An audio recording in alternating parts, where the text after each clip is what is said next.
बिस्मिल्लाहिर्रहमानिर्रहीम।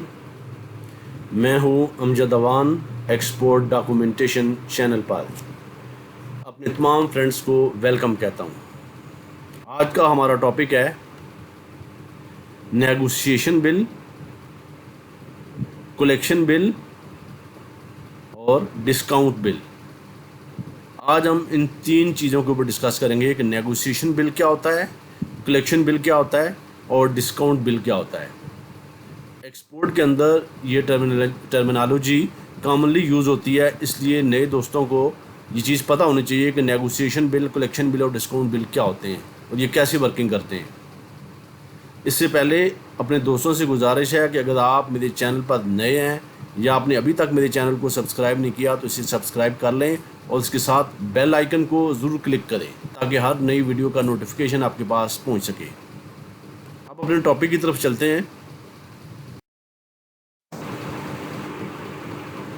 सबसे पहले हम पेमेंट जो मेथड्स हैं इंटरनेशनल ट्रेड में, एक्सपोर्ट और इंपोर्ट में, उनको ब्रीफली देख लेते हैं कि ये कौन कौन से मेथड्स हैं।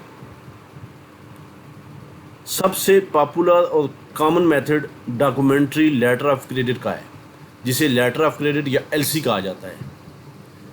एलसी कॉमनली यूज़ होता है और लोग एलसी के नाम से वाकिफ़ हैं। बहुत से लोगों को नहीं पता कि डॉक्यूमेंट्री लेटर ऑफ क्रेडिट क्या होता है। ये वही चीज़ है, डॉक्यूमेंट्री लेटर ऑफ क्रेडिट या लेटर ऑफ क्रेडिट या एलसी। और बाज़ औक़ात इसे डीएलसी यानी डॉक्यूमेंट्री लेटर ऑफ क्रेडिट को अब्रीविएशन डीएलसी ये लिखा जाता है। ये सबसे पॉपुलर और कॉमन मेथड है। इसके बाद है कैश अगेंस्ट डॉक्यूमेंट्स, CAD।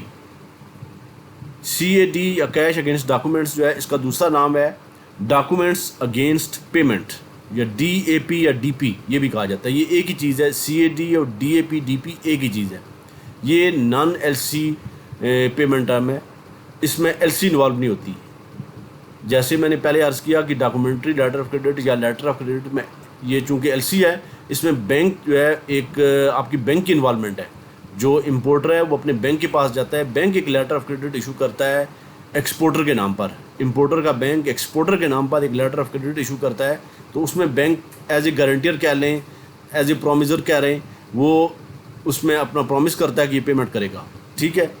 और जो CAD है या DAP है, उसमें बैंक की कोई गारंटी नहीं होती। और तीसरा जो मेथड है वो एडवांस पेमेंट का है। एडवांस पेमेंट से तो कौन वाकिफ़ नहीं है।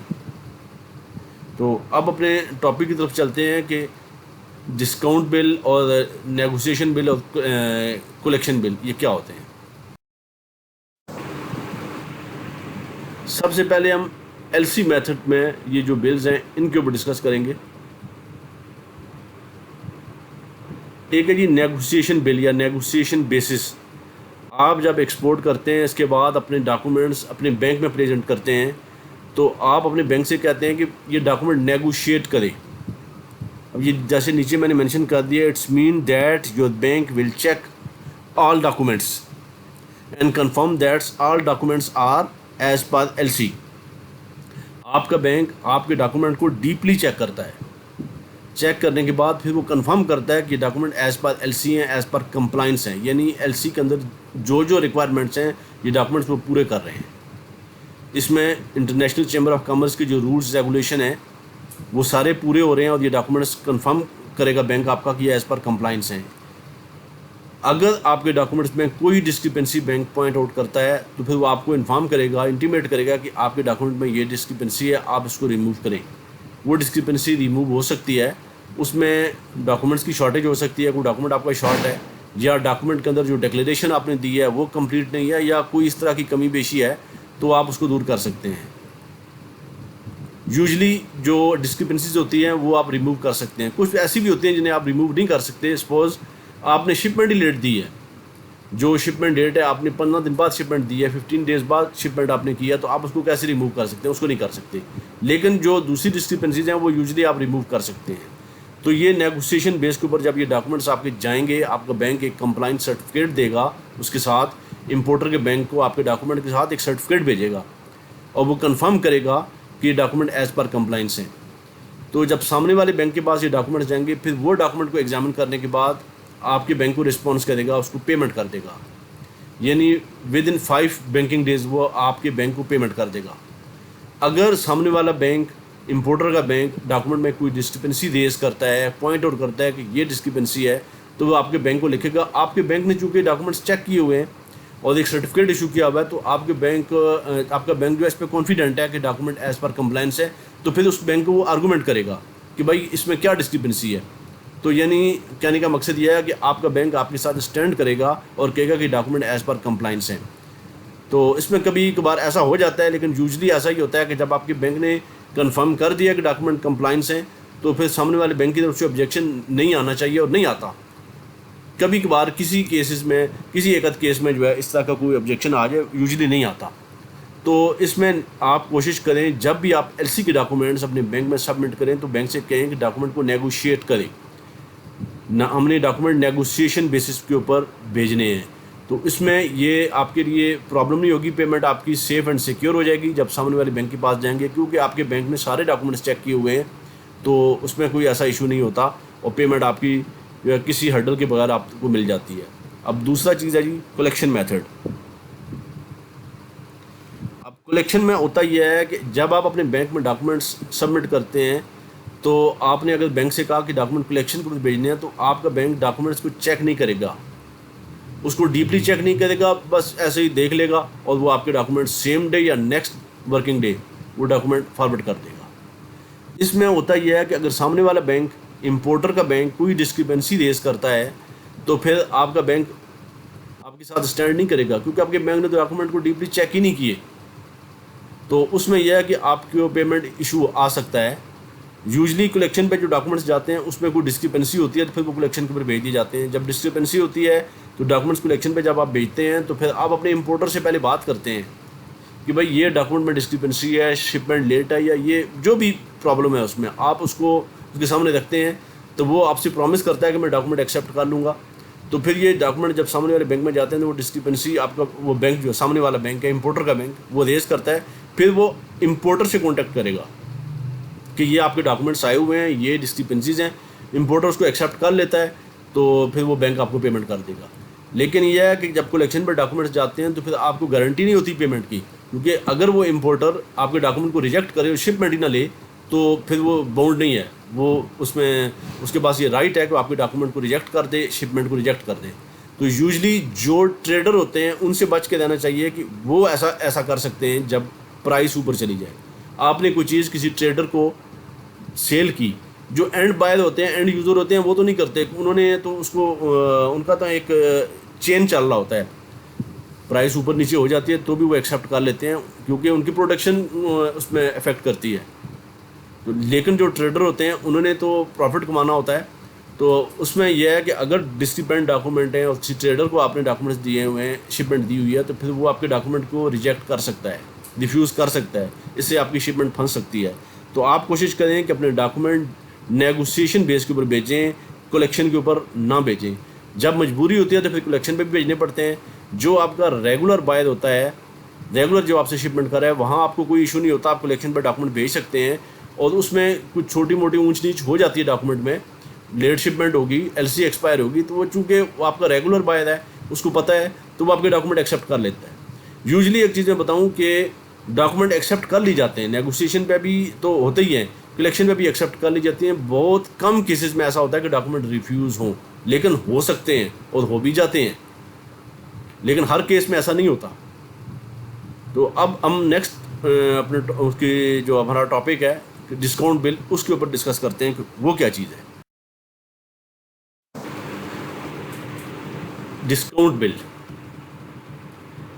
डिस्काउंट बिल जब आप अपने एलसी के डॉक्यूमेंट आप अपने बैंक में प्रेजेंट करते हैं और बैंक से रिक्वेस्ट करते हैं कि डॉक्यूमेंट को नेगोशिएट करें, तो बैंक आपके डॉक्यूमेंट्स को डीपली चेक करता है। चेक करने के बाद फिर वो डॉक्यूमेंट फॉरवर्ड कर देगा इंपोर्टर के बैंक को, ठीक है।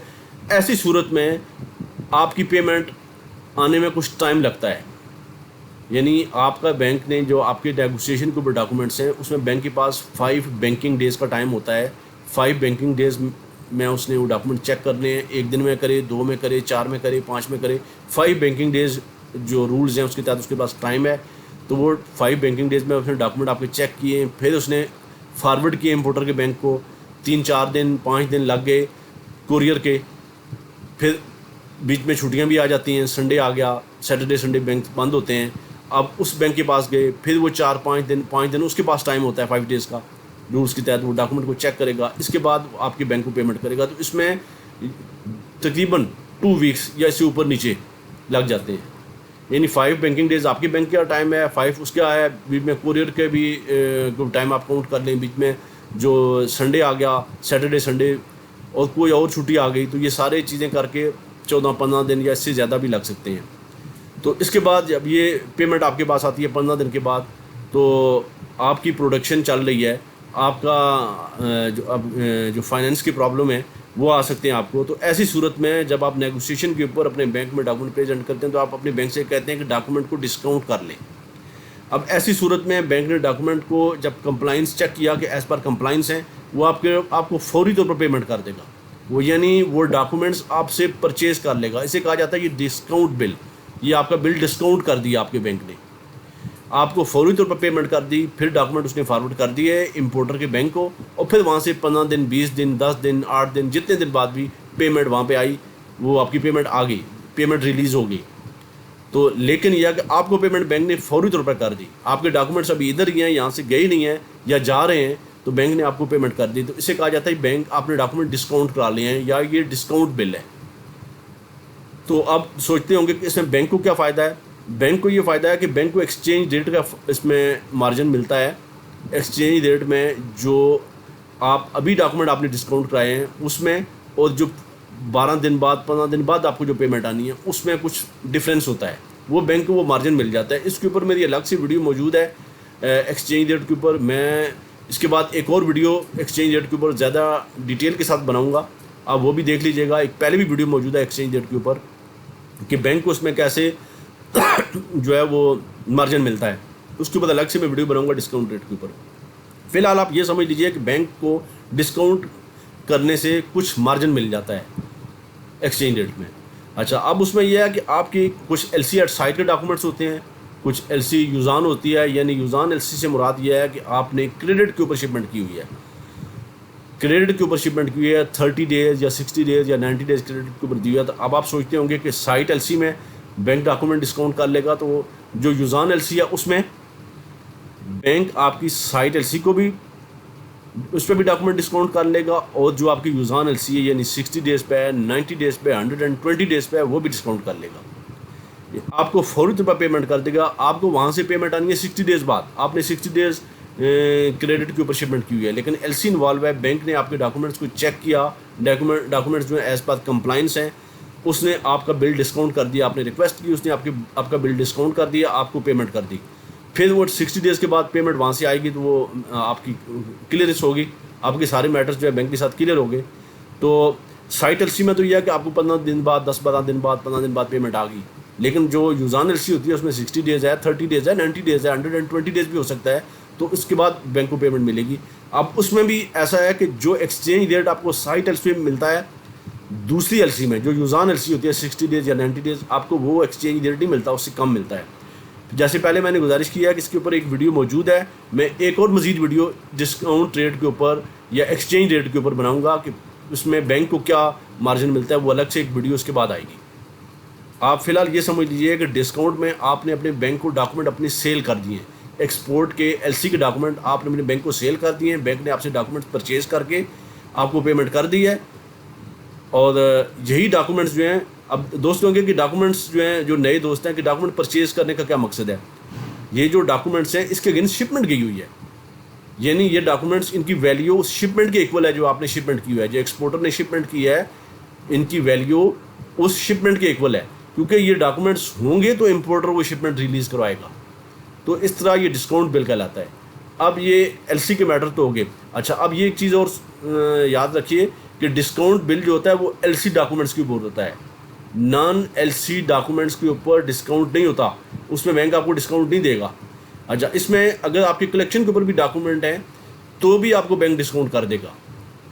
आपके डॉक्यूमेंट कलेक्शन पे हैं, आपने बैंक से रिक्वेस्ट की, तो बैंक आपसे एक इंडेमनिटी बॉन्ड, एक फॉर्म होता है, उसके ऊपर गवर्नमेंट के कुछ स्टैम्प्स वगैरह लगे होते हैं, इंडेमनिटी बॉन्ड कहा जाता है। बैंक की सारी उसके अंदर वो जो भी उसकी रिक्वायरमेंट है वो सारी लिखी होती हैं, आपसे साइन लेगा, उसमें आप एक प्रॉमिस करेंगे कि अगर पेमेंट नहीं है तो मैं पेमेंट बैंक को रिम्बर्स करूँगा। तो वो बैंक से आपसे साइन लेके, जो ऑथराइज सिग्नेटरी हैं उसके साइन होंगे, स्टैंप लगेगी, वो डॉक्यूमेंट्स के साथ जाएंगे, बैंक आपको पेमेंट कर देगा कलेक्शन बेस पर भी। अब कलेक्शन में ये होता है कि अगर रेगुलर बार है तो बैंक को भी पता है, तो बैंक के लिए फिर प्रॉब्लम नहीं होती, बैंक को पता है किसकी पेमेंट आ जाती है। तो दोनों सूरतों में, नेगोशिएशन में तो ज़्यादा प्रॉब्लम नहीं होती, कलेक्शन में भी जो है बैंक कर लेता है, लेकिन थोड़ा सा इसमें इशू आ सकता है, लेकिन कर लेता है। कलेक्शन में भी आपको फौरी तौर पर पेमेंट कर देगा और नेगोशिएशन पर भी। लेकिन ये एलसी डॉक्यूमेंट्स, नॉन एलसी की बात नहीं हो रही। अब नॉन एलसी डॉक्यूमेंट्स के ऊपर हम डिस्कस करते हैं।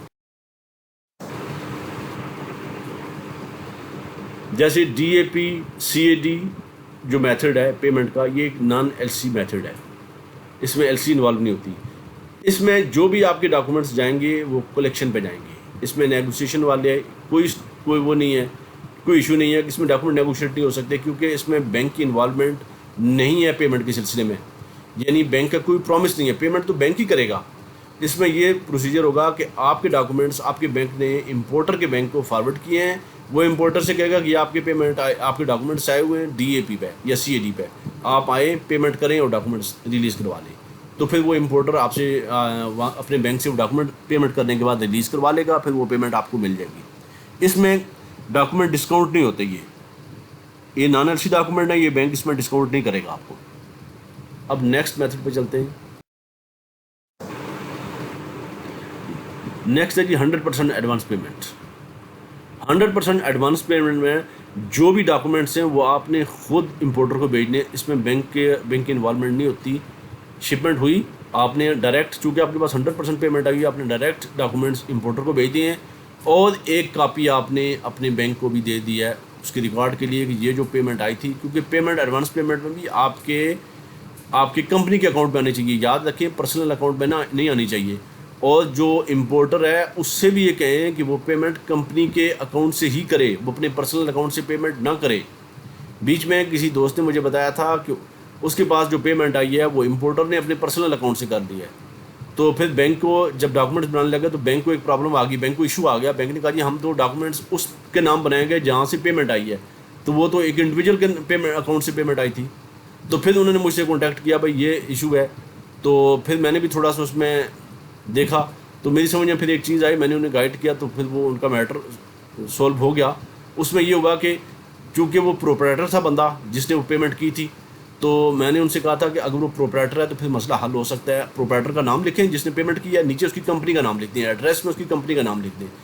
तो फिर उन्होंने ऐसे किया, तो फिर उनका ये प्रॉब्लम सॉल्व हो गया। लेकिन आप अपने इंपोर्टर से कहें कि जब भी आपको पेमेंट करे अपने पर्सनल अकाउंट से ना करे, कंपनी के अकाउंट से करे, और पेमेंट आपकी भी कंपनी के अकाउंट में आनी चाहिए, बैंक के थ्रू कंपनी के अकाउंट में, वेस्टर्न यूनियन वगैरह से नहीं आनी चाहिए, किसी और चैनल से नहीं, बैंक के थ्रू बैंक में आनी चाहिए, आपकी कंपनी के अकाउंट में आनी चाहिए। तो एडवांस पेमेंट में आपके जो डॉक्यूमेंट्स हैं वो डायरेक्ट आप इंपोर्टर को भेजेंगे, आप इसमें बैंक की इन्वॉल्वमेंट नहीं है।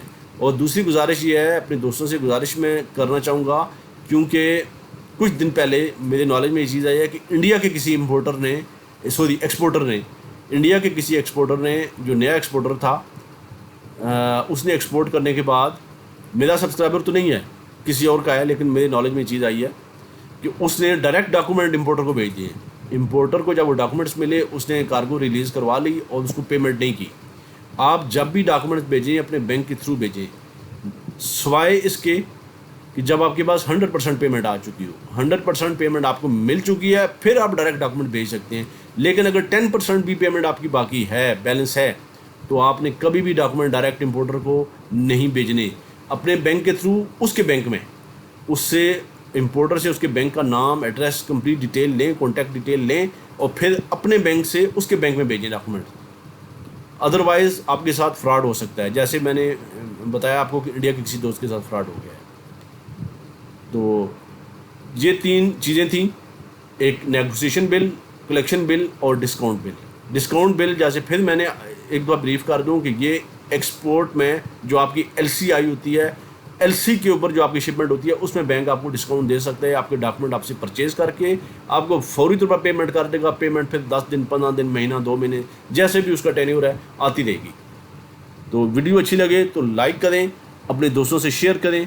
मिलते हैं अपने नेक्स्ट ट्यूटोरियल में किसी और टॉपिक के साथ। अपना बहुत सा ख्याल रखिएगा। अल्लाह हाफिज़।